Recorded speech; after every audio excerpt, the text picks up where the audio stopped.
Here is something funny.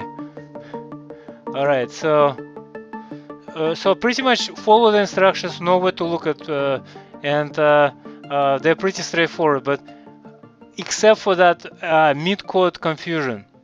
So the funny part that I was talking about was notice the address, right?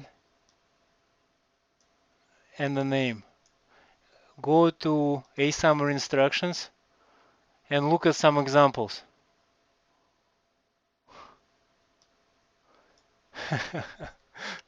So it's right there as an example. So customs didn't bother themselves working very hard.